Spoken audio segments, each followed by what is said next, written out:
বালি। এক্স্যাক্টলি এই জায়গাটার নাম শুনলেই আমাদের চোখের সামনে ভেসে ওঠে লাক্সারি ভিলা বা উড়ন্ত জামার সঙ্গে সুইং এর ছবি।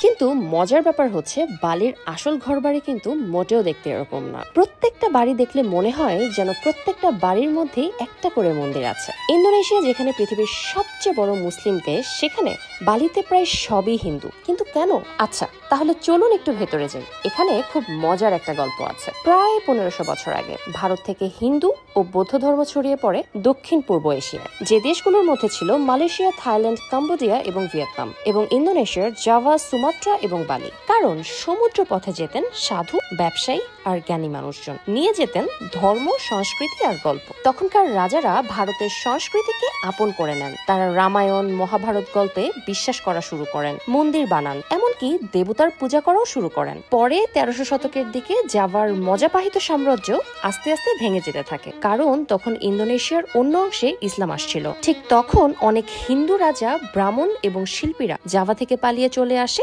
বালিতে। আর এভাবে করেই বালিতে গড়ে ওঠে নতুন হিন্দু সমাজ।